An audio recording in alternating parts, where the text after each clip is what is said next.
یہ فلاحی میں دیا ہے، یہ فلاحی میں دیا، یہ فلاحی میں دیا۔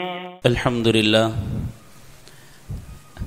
لله نحمده ونستعينه ونستغفره ونؤمن به ونتوكل عليه ونعوذ بالله من شرور أنفسنا ومن سيئات أعمالنا، من يهده الله فلا مضل له ومن يضلله فلا هادي له، ونشهد أن لا إله إلا الله وحده لا شريك له، ونشهد أن سيدنا ومولانا محمدا عبده ورسوله، أما بعد فأعوذ بالله من الشيطان الرجيم، بسم الله الرحمن الرحيم، قل هل يستوي الذين يعلمون والذين لا يعلمون، فقال رسول الله صلى الله عليه وسلم خيركم من تعلم القرآن وعلمه، أو كما قال عليه الصلاة والسلام۔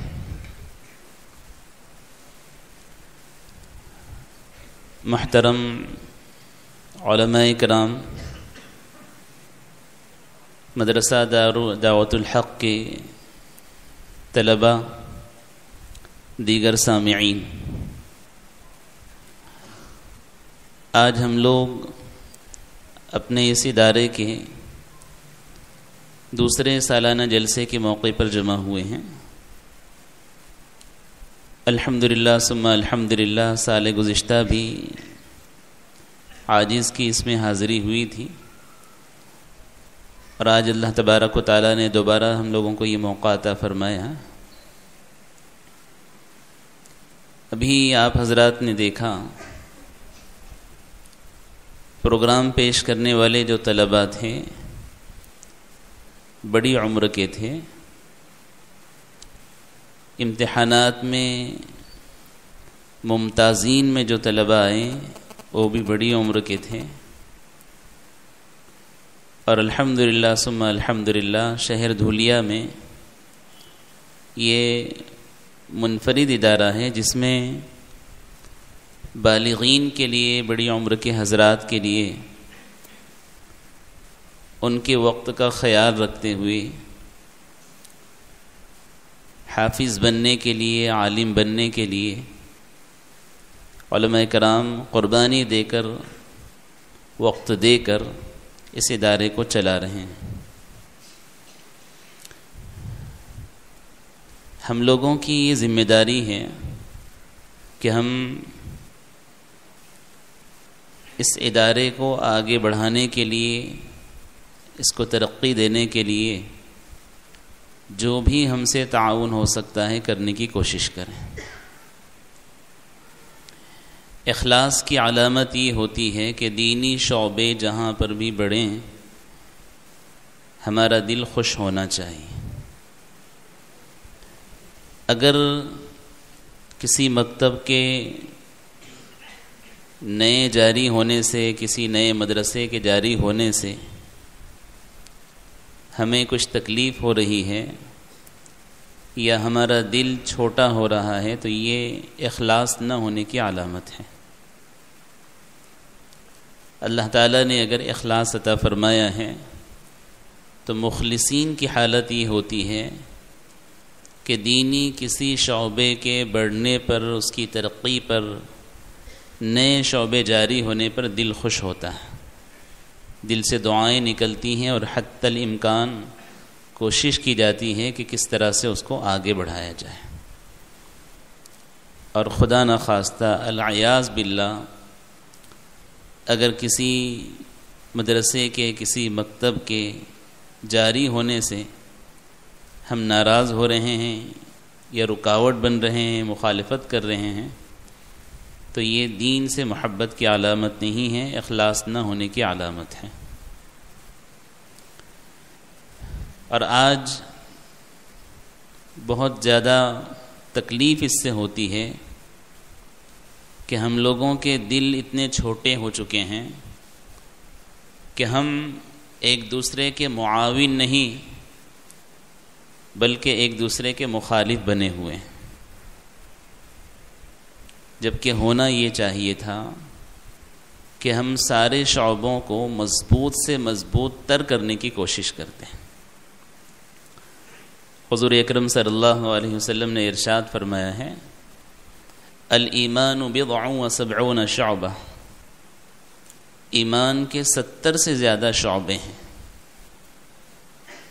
فافضلها قول لا الہ الا اللہ، افضل شعبہ اس میں توحید کا، لا الہ الا اللہ کہنے کا ہے، وَأَدْنَاهَا إِمَاتَةُ الْأَذَى عَنِ الطَّرِيقِ صَدَقَةٌ، اور اسی شعبے کا ایک حصہ یہ بھی ہے کہ راستے سے تکلیف دہ چیز کا ہٹانا صدقہ۔ ہم اگر کسی ایسے شعبے میں کام کر رہے ہیں جو ظاہری طور سے ہم لوگ یہ محسوس کر رہے ہیں کہ یہ شعبہ دین کا بنیادی شعبہ ہے، تب بھی ایسے شعبے میں کام کرنے والوں کا بھی احسان ماننا چاہیے جو ہم ظاہری طور سے یہ سمجھ رہے ہیں کہ یہ دین کا شعبہ نہیں ہے۔ مثلا بہت ساری تنظیمیں ہوتی ہیں، بہت سارے افراد ایسے ہوتے ہیں جو غریبوں کے تعاون کے لیے کوشاں رہتے ہیں، بیواؤں کے تعاون کے لیے کوشاں رہتے ہیں، مسلمانوں کے دیگر امور کے متعلق ہمیشہ سوچ و فکر کے اندر رہتے ہیں۔ ظاہری طور سے ہم یہ سمجھتے ہیں کہ ہم بہت بڑا کام کر رہے ہیں، وہ کچھ نہیں کر رہے ہیں، لیکن ایسا نہیں ہے، وہ بھی دین کے شعبوں کا کام کر رہے ہیں۔ اگر دینی رہنمائی کے ساتھ کر رہے ہیں، اخلاص کے ساتھ کر رہے ہیں، تب تو ہمیں چاہیے کہ ہم ایک دوسرے کے معاون بنیں، اور کسی دین کے شعبے میں اگر کوئی کمی محسوس ہو رہی ہے تو اس کمی کو پورا کرنا ہی ہماری ذمہ داری ہے، ورنہ اس شعبے کی کمزوری کا فائدہ اٹھا کر باطل اس دروازے سے داخل ہو جائے گا۔ قلعہ جتنا مضبوط ہوتا ہے، اندر رہنے والے افراد اتنے مطمئن ہوتے ہیں، لیکن قلعے کی دیوار میں ایک حصے میں بھی دراڑ پیدا ہو جائے، ایک اینٹ اس کی نکل جائے، اور کسی ایک حصے میں حفاظت کرنے والے بے چین ہوں اور بقیہ تمام محافظ مطمئن ہوں کہ ہم جس دیوار میں، جس دروازے پر حفاظت کے لیے مامور ہیں، یہی ہماری ذمہ داری ہے، دوسری دیوار سے چاہے کوئی داخل ہو، چاہے کوئی نقصان پہنچائے، ہمیں اس کی کوئی فکر نہیں۔ تو خدا نخواستہ اس دراڑ والے حصے سے، اس کمزور حصے سے دشمن داخل ہوگا تو اس کا نقصان سب کو اٹھانا پڑے گا۔ اسی طرح سے ہم تبلیغ میں ہیں تب، خانقاہ سے ہمارے تعلقات ہیں تب، مدرسے والے ہیں تب، یا دینی کسی اور شعبے سے متعلق ہیں تب، ایک دوسرے سے ہمارا ربط اور جوڑ ہونا چاہیے۔ اور اگر ہمارا ایک دوسرے سے ربط نہ رہا، ایک دوسرے سے جوڑ نہ رہا، ایک دوسرے کے معاون نہ بنے، ایک دوسرے کے محسن نہ بنے، تو پھر جس شعبے میں کمزوری ہوگی، باطل اس شعبے سے داخل ہوگا، اور اس باطل کے داخل ہونے سے تمام شعبے متاثر ہوں گے۔ آج یہی ہو رہا ہے کہ ہم لوگ دیکھ رہے ہیں کہ باطل کس دروازے سے داخل ہو رہا ہے، لیکن اس کے باوجود ہمیں فکر نہیں ہو رہی۔ یہ مدارس اور یہ مکاتب نوجوان نسلوں کی ایمان کے بقا کا ذریعہ ہیں۔ مفکر اسلام حضرت مولانا علی میاں ندوی رحمۃ اللہ علیہ نے فرمایا تھا کہ ہمارا کام اس وقت تک قابل اطمینان نہیں ہو سکتا جب تک کہ ہم اسی صدیقی ذوق اور شوق کے ساتھ ان مکاتب اور ان مدارس کو باقی رکھنے کے لیے قربانی نہ دیں جس ذوق اور شوق کے ساتھ ہم مساجد کی اعلیٰ سے اعلیٰ معیاریں عمارتیں بنانے کے لیے قربانی دیتے ہیں اور اس کے لیے خرچ کرتے ہیں، اس کے لیے کوششیں کرتے ہیں، اس لیے کہ ان مساجد کو آباد کرنے والی وہی نسل ہوگی، اور خدا نخواستہ قیمتی سے قیمتی آپ نے مساجد بنا لی، بڑی بڑی عمارتیں آپ نے مساجد کی کھڑی کر دی، لیکن اگر نوجوان نسلوں کی ایمان کی حفاظت نہ کی تو جو حال بخارا میں، سمرقند میں اور دیگر علاقوں میں ہوا کہ دنیا کی بڑی سے بڑی مساجد وہاں پر موجود ہیں، لیکن آج کچھ مساجد چرچ میں منتقل ہو گئی ہیں، کچھ مساجد صرف تاریخی حیثیت سے باقی ہیں، مسجدوں کے آباد کرنے والے کوئی نہیں ہیں۔ حضرت مولانا تقی عثمانی صاحب جب بخارا میں پہنچے تھے تو مولانا فرماتے ہیں کہ بخارا پہنچنے کے بعد میں سب سے پہلے نماز پڑھنے کے لیے پریشان تھا کہ کسی سے تحقیق کروں کہ قبلہ رخ کدھر ہے۔ آج تو الحمدللہ اسباب ہمارے پاس ایسے ہو گئے ہیں کہ جہاں چاہیں ہم موبائلوں کے ذریعے سے، دیگر چیزوں کے ذریعے سے رخ فوراً معلوم کر سکتے ہیں، لیکن پہلے اس کے متعلق ذرا فکر ہوتی تھی، تحقیقات دن میں تو کچھ آسانی سے ہو جاتی تھی، رات میں بڑی مشکل ہوتی تھی، تو جب تک کسی سے معلوم نہ کریں تو اس وقت تک اطمینان نہیں ہوتا تھا۔ مولانا فرمانے لگے کہ ہم وہاں ایئرپورٹ پر پہنچے تو پہنچنے کے بعد میں نماز پڑھنے کے لیے میں منتظر تھا کہ شاید کوئی ساتھی مل جائے تو اس سے پوچھوں، لیکن کافی دیر تک کچھ محسوس نہیں ہوا کہ اس میں مسلمان کون ہیں۔ تو اس وقت مجھے بہت رونا آیا کہ ایک وقت تھا کہ بخارا کی شاید ہی کوئی ایک بالشت زمین خالی ہو جس پر مسلمانوں کے سجدے نہ ہوئے ہوں، اور آج یہ حال ہے کہ کوئی سجدہ کرنے والا نظر نہیں آ رہا ہے۔ کس سے پوچھوں اور کس سے معلومات حاصل کروں؟ فرماتے ہیں کہ وہاں پہنچنے کے چند دنوں کے بعد مجھے یہ پتہ چلا کہ یہاں پر ایک مدرسہ جاری ہے، تو وہ کسی طرح سے وہاں پر پہنچے۔ ایک بہت بوڑھے عالم دین وہاں پر موجود تھے، ان کے پاس گئے، ملاقات کر کے بیٹھے تو انہوں نے پوچھا کہ آپ کہاں سے آئے؟ مولانا تقی عثمانی صاحب نے بتلایا کہ میں پڑوس کے ملک سے آیا ہوں۔ تو انہوں نے پوچھا کہ آپ کی تعلیم کہاں سے ہوئی؟ انہوں نے بتلایا کہ اس طرح سے ہمارے ہندوستان کے دارالعلوم میں تعلیم ہوئی۔ تو وہ پوچھنے لگے کہ آپ نے کون کون سی کتابیں پڑھی ہیں؟ انہوں نے کہا کہ یہ کتابیں میں نے پڑھی ہیں۔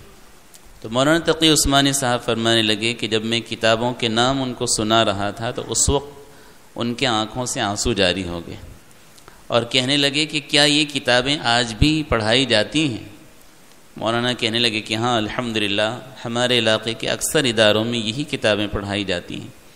اس وقت انہوں نے کہا کہ میری آپ سے درخواست ہے کہ آپ اپنے علاقے کے لوگوں کے پاس جائیں تو ان سے یہ درخواست کریں کہ ان کتابوں کو اپنے اداروں میں باقی رکھیں اور اکابرین جیسے مکاتب اور مدارس کو باقی رکھنے کے لیے قربانیاں دیتے تھے ویسی قربانی دیں، ورنہ مستقبل میں آپ کے ممالک کے بھی وہی حالات ہوں گے جو بخارا اور سمرقند کے حالات ہوئے۔ آج ہمارے یہاں پر ہم نے ان مدارس اور مکاتب کی طرف توجہ نہیں دی۔ آج یہ حال ہے کہ ہمارے پورے علاقے میں گنے چنے افراد ہیں جو عالم ہیں، حافظ ہیں، اور ان کو بھی دیکھنے سے پہچان نہیں سکتا کوئی کہ یہ عالم ہیں یا حافظ ہیں۔ اللہ تعالیٰ کا بہت بڑا فضل ہے کہ ہمارے ملک میں آج ایسا موقع نہیں آیا کہ ہم دینی تعلیم حاصل نہیں کر سکتے۔ ہر وقت الحمدللہ مکاتب کا نظام، مدارس کا نظام الگ الگ علاقوں کے اعتبار سے لوگوں کے لیے قائم کیے جا رہے ہیں۔ ترکی میں جب الحاد قائم ہوا تھا اور اس وقت وہاں کے حاکم اتاترک نے بہت زیادہ ظلم و ستم شروع کیا کسی کے پاس میں اگر قرآن کریم کا نسخہ ملتا تو اس کو قتل بھی کر دیا جاتا تھا اور اس نسخے کو جلا دیا جاتا تھا۔ کسی کے پاس کوئی دینی کتاب نہیں رہ سکتی تھی، داڑھی کوئی رکھ نہیں سکتا تھا، عورتیں برقع نہیں پہن سکتی تھیں۔ لیکن اس وقت بھی جو ہندوستان کے علماء وہاں پر گئے ہوئے تھے تو اپنے اعتبار سے وہاں پر کام کر رہے تھے۔ پڑوس کے ملک کے ایک انجینئر جب وہاں پر پہنچے تو وہاں پہنچنے کے بعد انہوں نے، چونکہ حکومت کی طرف سے ان کو بڑے کام کے لیے بلایا گیا تھا، جمعہ کے دن انہوں نے کسی سے معلومات حاصل کی کہ مجھے نماز پڑھنے کے لیے جانا ہے۔ کسی نے کہا کہ یہاں تو مسجد تو ایک ہے فلاں علاقے میں، لیکن اس مسجد کی صرف تاریخی حیثیت ہے، وہاں پر کوئی اذان نہیں دے سکتا، نماز نہیں پڑھ سکتا۔ یہ چونکہ حکومت کی طرف سے بلوائے گئے تھے تو انہوں نے کہا کہ مجھے تو نماز پڑھنی ہے، تو ان کو کسی نے روکا بھی نہیں۔ برابر یہ مسجد پہنچے، کھلوائی، اس کو کھلوانے کے بعد کچھ جگہ انہوں نے صاف کی اور اذان دینا شروع کر دی۔ اذان دی تو مسجد کے آس پاس کے کچھ مکانات سے کچھ بچے، کچھ عورتیں، کچھ مسلمان مرد باہر نکلے، دیکھنے لگے۔ انہوں نے اکیلے نماز پڑھی، نماز پڑھنے کے بعد باہر نکلے۔ باہر نکل کر وہاں جو افراد ان کو دیکھ رہے تھے ان کے قریب گئے تو کسی نے درخواست کی کہ ہمارے گھر چلیے۔ ان کو گھر لے کر گئے تو انہوں نے یہ کہا کہ آپ لوگوں کا یہ حال ہے کہ آپ بالکل نماز بھی نہیں پڑھتے، کیا معاملہ ہے؟ تو انہوں نے یہی کہا کہ آپ تو مہمان ہیں، آپ کو گورنمنٹ کی طرف سے بلایا گیا تو آپ نماز پڑھ رہے ہیں، ہم تو نماز اگر اس طرح سے کھل کر اور مسجد میں آ کر پڑھیں گے تو قتل کروا دیے جائیں گے۔ تو انہوں نے کہا کہ پھر تم کیا کرتے ہو؟ انہوں نے کہا کہ ہم گھروں میں چھپ کر نماز پڑھتے ہیں۔ کہا بچوں کی تعلیم کا کیا معاملہ ہے؟ تو انہوں نے کہا کہ بچوں کی تعلیم بھی الحمدللہ ہماری ہو رہی ہے۔ کہا کیسے؟ تو انہوں نے پہلے ایک بچہ جو پیش کیا کہ یہ دیکھیے یہ بچہ ہے، اس سے آپ قرآن کریم کے متعلق کہیں سے بھی پوچھ لیجئے، یہ جواب دے دے گا۔ انہوں نے اپنا قرآن کریم کا نسخہ جو اپنے ساتھ لے کر گئے تھے اس کو کھولا اور اس کے بعد سورہ تحریم کا سوال کیا۔ بچہ، انہوں نے قرآن کریم ان کے سامنے پیش کیا بچے کے سامنے اور کہا کہ یہ پڑھنا شروع کرو۔ بچہ ان کی طرف دیکھتا، کبھی کبھی قرآن کریم کی طرف دیکھتا، لیکن پڑھ نہیں پایا۔ انہوں نے کچھ صفحات پلٹائے، پلٹانے کے بعد پھر کہا کہ یہاں سے پڑھو۔ پھر وہ بچہ نیچے دیکھتا رہا، کبھی اوپر دیکھتا رہا، لیکن پڑھ نہیں پایا۔ تو انہوں نے تعجب سے کہا کہ آپ کہہ رہے تھے کہ ان کو قرآن کریم پڑھتے آتا ہے اور یہ تو بالکل پڑھ نہیں پا رہے، کیا معاملہ ہے؟ تو انہوں نے کہا کہ ایسا مت کیجیے کہ قرآن کریم میں دیکھ کر پڑھنے کے لیے کہیے، بلکہ ان سے زبانی سوال کیجیے تو یہ زبانی سوال کا جواب دیں۔ تو ان کو تعجب ہوا انجینئر صاحب کو کہ یہ کیا معاملہ کہ قرآن کریم دیکھ کر تو پڑھنا نہیں آ رہا ان کو، اور زبانی میں سوال کروں اور زبانی پڑھ دیں گے تو کیسے ہوگا؟ کہا کہ یہاں پر قرآن کریم کا نسخہ کسی کے پاس مل جائے تو اس کو بھی قتل کر دیا جاتا۔ کہا ہندوستان کے ایک عالم دین ہیں، درزی کا کام کرتے ہیں، درزی کے کام کے بہانے ہمارے گھروں کے نچلے حصے کے اندر جا کر ان کو بچوں کو کام سکھانے کے لیے لے جاتے ہیں، کچھ کام سکھاتے ہیں اور اس کے ساتھ میں قرآن کریم ان کو زبانی پڑھاتے ہیں۔ قرآن کا نسخہ نہیں ہے لیکن وہ حافظ قرآن ہے، زبانی قرآن ان کو پڑھاتے ہیں۔ تو زبانی قرآن ان کو پڑھاتے ہیں، زبانی قرآن ان کو یاد کراتے ہیں۔ ایک وقت آتا ہے کہ ہمارے بچے چند سالوں میں حافظ قرآن بن جاتے ہیں، اگرچہ دیکھ کر پڑھنا نہیں آتا ان کو۔ بہت بڑی بات ہے۔ حضرت شیخ الہند رحمۃ اللہ علیہ کے متعلق نقل کیا گیا ہے کہ جب حضرت شیخ الہند رحمۃ اللہ علیہ کو جیل میں قید کر دیا گیا تھا، اس کے بعد 1 سال سے زیادہ مدت گزرنے کے بعد جب ان کے لیے حکم آ گیا گورنمنٹ کی طرف سے کہ ان کو آزاد کر دیا جائے، تو حضرت شیخ الہند رحمۃ اللہ علیہ کے پاس جب وہ لیٹر پہنچا تو ان کے قریب میں جو ساتھی تھے تو اس وقت وہ خوش ہو گئے کہ اب ہم لوگ نکل جائیں گے، شیخ الہند رحمۃ اللہ علیہ بھی آزاد ہو جائیں گے۔ تو اس درمیان حضرت شیخ الہند رحمۃ اللہ علیہ نے جیل میں جو دیگر افراد وہاں پر تھے مسلمان، ان لوگوں کو قرآن کریم سکھانا شروع کیا تھا جیل میں، قرآن کریم روزانہ ان کو پڑھاتے تھے، وہ قرآن کریم روزانہ اس میں پڑھتے تھے، دن رات یہی مشغلہ، نماز پڑھ رہے ہیں، قرآن کریم پڑھ رہے ہیں۔ تو وہ جیل میں رہنے والے جتنے افراد تھے مسلمان، وہ بھی حضرت شیخ الہند رحمۃ اللہ علیہ سے قرآن کریم جیل میں سیکھتے تھے۔ اب جب رہائی کے متعلق آرڈر آ گیا، حکم آ گیا کہ شیخ الہند رحمۃ اللہ علیہ کو آزاد کر دیا جائے، تو جیل کے یہ افراد جو قرآن کریم ان کے پاس پڑھتے تھے رونے لگے۔ شیخ الہند رحمۃ اللہ علیہ کو پتہ چلا کہ یہ افراد رو رہے ہیں، تو ان سے جا کر کہا کیا معاملہ ہے، رو رہے ہیں تم؟ کہنے لگے کہ حضرت ہم آپ سے اتنے دن سے قرآن کریم سیکھ رہے تھے، آج تک تو ہم کو موقع نہیں ملا تھا، آج آپ جیل کے اندر تھے، ہم آپ سے قرآن کریم سیکھ رہے تھے، لیکن آپ کی رہائی کا فیصلہ آ چکا ہے، بنقریب آپ آزاد ہو جائیں گے، ہمارا قرآن کریم کا حصہ باقی رہ جائے گا۔ شیخ الہند رحمۃ اللہ علیہ نے اس وقت بڑی قیمتی بات فرمائی، کہا کہ کون کہتا ہے کہ محمود الحسن جیل سے ایک قدم بھی اس طرح سے باہر نکال لے گا کہ تمہارا قرآن کریم کا کچھ حصہ باقی رہ جائے؟ خدا کی قسم یہ آزادی کا حکم ان کی طرف سے آیا ہے، لیکن میں اس وقت تک جیل سے باہر نہیں نکلوں گا جب تک کہ تمہارا قرآن ختم نہ کروا دوں۔ اللہ اکبر۔ تو اللہ تعالیٰ نے ہم لوگوں کو تو یہ موقع عطا فرمایا ہے کہ ہم بسہولت آسانی کے ساتھ دین حاصل کر سکتے ہیں، قرآن کریم پڑھ سکتے ہیں، تجوید سے پڑھانے کے لیے الحمدللہ علماء کرام ہیں، قاری قرآن موجود ہیں، ہر شعبے کے اعتبار سے الحمدللہ دینی محنتیں ہمارے ہاں پر ہو رہی ہیں۔ کوئی عذر نہیں پیش کر سکتا کہ میرے پاس وقت نہیں ہے۔ مکاتب کے اعتبار سے دیکھیں، فجر کے بعد الحمدللہ مکاتب جاری ہو جاتے ہیں۔ جو اسکول کے طلباء صبح اسکول جاتے ہیں ان کے لیے دوپہر میں مکاتب کا انتظام ہے، جن کو دن بھر کوئی وقت نہیں ملتا مغرب کے بعد ان کے لیے انتظام ہے۔ گزشتہ سال شہر کے کچھ افراد نے مل کر کچھ علماء کرام کو تیار کیا، اور کنوسا اور کانوینٹ اسکول کے وہ بچے جو ایسے وقت میں تعلیم حاصل کر کے اسکول سے آتے ہیں کہ مکاتب کا نظام مستقل نہیں ہے، ان کے لیے بھی باقاعدہ انتظام شروع کروایا گیا کہ بہت ساری انگریزی اسکولیں ہیں، ان بچوں کو بالکل عصر کے وقت چھوڑا جاتا ہے، 4 بجے چھوڑا جاتا ہے، اور پھر مغرب کے بعد مکاتب شروع ہوتے ہیں، اس وقت ان کے ایکسٹرا کلاسیں ہیں، ٹیوشن ہیں، تو ان کا وہ وقت مل نہیں پاتا، تو علماء کرام اس کے لیے قربانی دے کر اس وقت بھی مکاتب چلا رہے ہیں۔ میں نے غالباً گزشتہ بھی بتلایا تھا کہ ری یونین میں فرانس میں جس وقت حکومت کی طرف سے یہ اعلان کر دیا گیا تھا کہ ہر بچے کو اسکولی تعلیم حاصل کرنا لازمی، اور صرف اسکولی تعلیم نہیں بلکہ اس کے کھانے پینے کا انتظام، ایک وقت کا ناشتے کا انتظام، اور اس کے صحت کے اعتبار سے جو کھیل وغیرہ ہیں یہ سارے اسکول کی طرف سے لازمی رہیں گے۔ اور ایسا وقت انہوں نے طے کیا تھا کہ پورا بالکل فجر کے بعد سے اسکول کا وقت شروع ہوتا تھا، اور شام میں غروب کے وقت اور مغرب کے وقت بچے فارغ ہو کر آتے تھے۔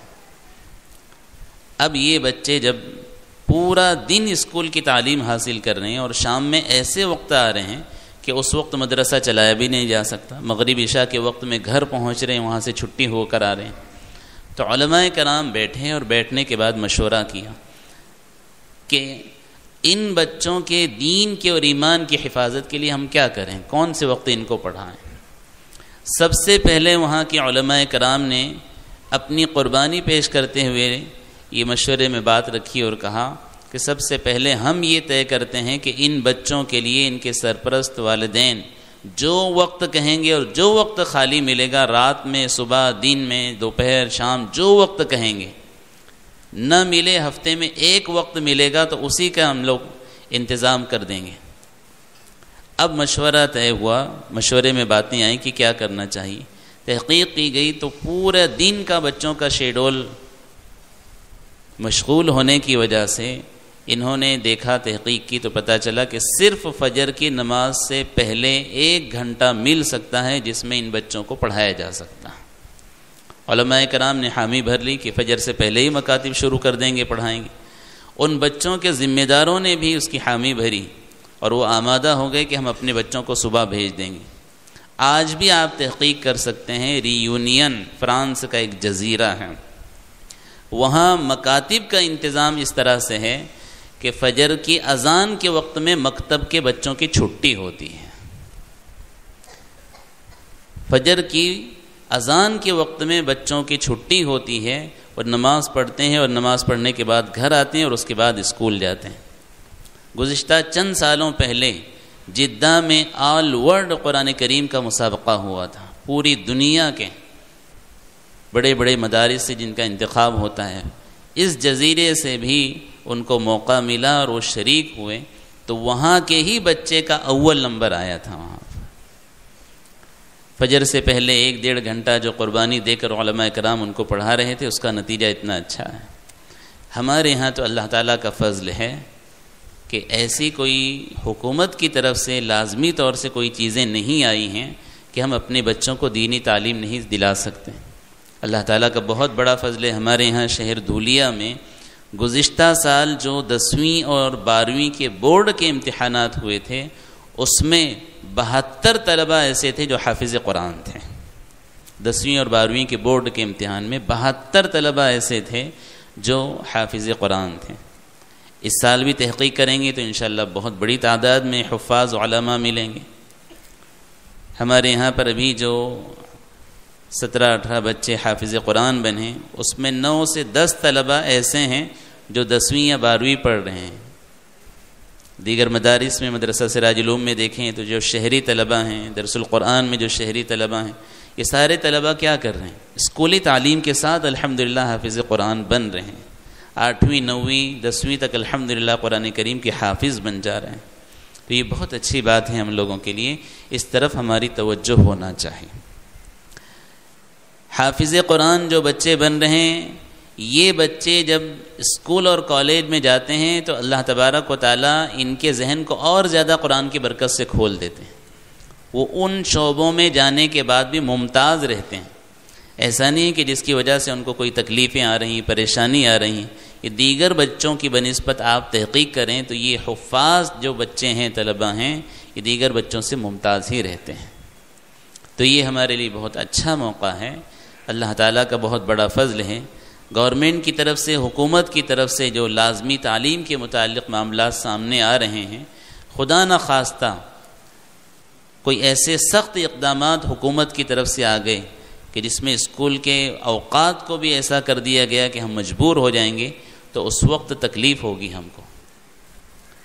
آج صبح ہے، دوپہر میں ہے، شام میں ہے، مغرب بعد ہے، عشاء بعد ہے، ہر وقت ہم کو موقع مل جا رہا ہے. اس موقع کا فائدہ اٹھانا چاہیے. اور یہاں خصوصی طور سے جو بالغین کے لیے نظام شروع کیا گیا ہے، یہ تو بہت اچھا ہے.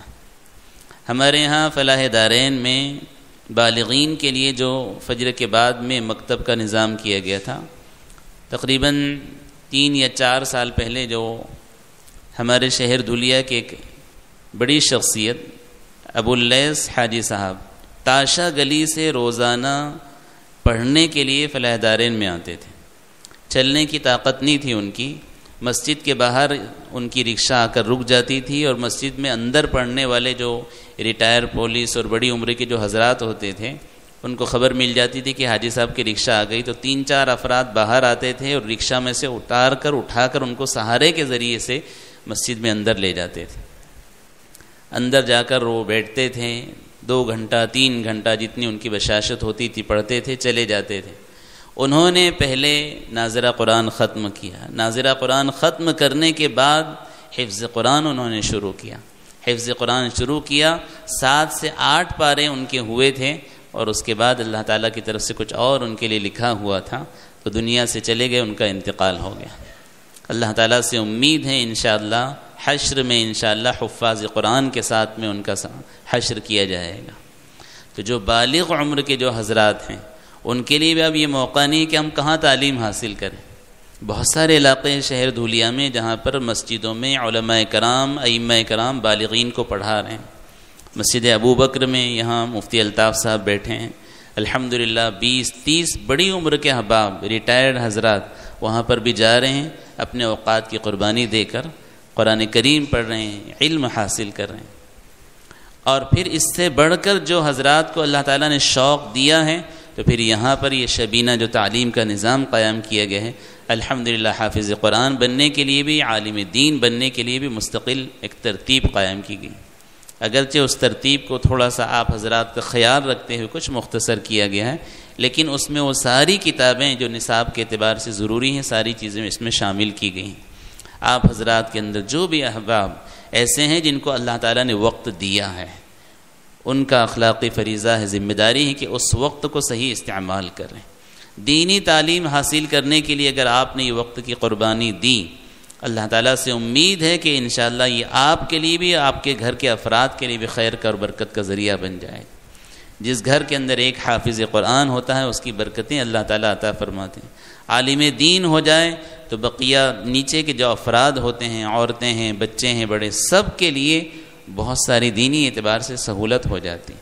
جن گھروں کے اندر اللہ تبارک و تعالیٰ نے یہ نعمت عطا فرمائی کہ گھروں میں حافظ بھی ہیں، عالم بھی ہیں، مفتی بھی ہیں، وہ خوش ہوتے ہیں اور ان کو کوئی بھی موقع آ جائے تو یہ ضرورت نہیں پڑتی کہ کہاں جائیں اور کس سے مسائل پوچھیں. تو آپ حضرات سے بھی درخواست ہے کہ بہت سارے ایسے حضرات ایسے ابھی بھی ہیں کہ ان کے پاس وقت خالی ہے، ریٹائر ہیں، کوئی ذمہ داری ان کی گھریلو نہیں ہے، تجارتی اعتبار سے کوئی ذمہ داری نہیں ہے. ان لوگوں کی بھی ذمہ داری ہے کہ وہ کم سے کم قرآن کریم یہاں تجوید سے پڑھ لیں. بہت افسوس ہوتا ہے بعض موقعوں پر کسی کا انتقال ہوتا ہے تو انتقال کے بعد جب ان کے ایصال ثواب کے لیے قرآن خوانی وغیرہ رکھی جاتی ہیں تو اس میں ان کے گھروں کے افراد جو بڑی عمر کے حضرات ہوتے ہیں پیچھے اطمینان سے بیٹھے رہتے ہیں، پوچھنے پر پتہ چلتا قرآن پڑھنا نہیں آتا. کتنے افسوس کی بات ہے. ابھی حج کلاس چل رہی، حجاج کرام جو جانے کے لیے فارم بھر چکے ہیں، ان لوگوں کے لیے وہاں پر جو تربیتی نظام رکھا گیا اس میں کتنے افراد ایسے ہوتے ہیں حج کے لیے بیچارے جا رہے ہیں لیکن ابھی تک قرآن کریم پڑھنا نہیں آتا، غسل کے فرائض پتہ نہیں، نماز کے فرائض پتہ نہیں، عقائد کے اعتبار سے کچھ پتہ نہیں.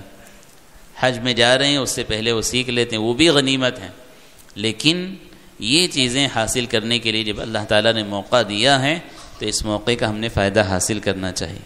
اس لیے آپ تمام حضرات سے مؤدبانہ درخواست ہے کہ جن لوگوں کو اللہ تعالیٰ نے وقت دیا ہے، اپنے دیگر مشغولیات کے ساتھ میں رات میں بالکل فارغ ہیں، اس کا فائدہ حاصل کریں.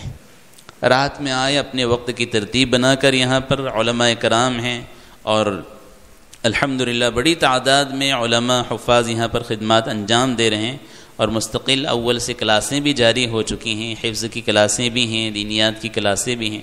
آپ حضرات جس اعتبار سے تعلیم حاصل کرنے کے لیے عزم رکھتے ہیں انشاءاللہ آپ اس کے موقع کا فائدہ اٹھا سکتے ہیں. میں اس مدرسے کو چلانے والے جو اراکین ہیں ان کو بھی اور جو اساتذہ کرام ہیں جو رات میں وقت کی قربانی دے کر قلیل تنخواہوں پر یہاں پر دینی خدمات انجام دے رہے ہیں ان کو بھی بہت بہت مبارکباد پیش کرتا ہوں. اور محلے کے حضرات سے اور دیگر مخیرین سے، محسنین سے مؤدبانہ درخواست کرتا ہوں اس ادارے کو چلانے کے لیے جو بھی اسباب کی ضرورت پڑ رہی ہے آپ حضرات اس کا تعاون کریں اور ان لوگوں کا ساتھ دیں تاکہ یہ جو بڑی عمر کے حضرات تعلیم حاصل کر رہے ہیں ان کے لیے جو موقع فراہم کیا جا رہا ہے اس میں کسی قسم کی رکاوٹ نہ ہو، کوئی تکلیف نہ ہو. اللہ تبارک و تعالیٰ سے دعا ہے اللہ تبارک و تعالیٰ اس ادارے کو دن دگنی رات چوگنی ترقی عطا فرمائے. اس کو چلانے کے لیے جو اسباب کی ضرورت ہے اللہ تعالیٰ غیب سے اس کا نظم فرماوے، نظر بس سے اللہ تعالیٰ اس ادارے کی حفاظت فرماوے. وآخر دعوانا ان الحمد للہ رب العالمین.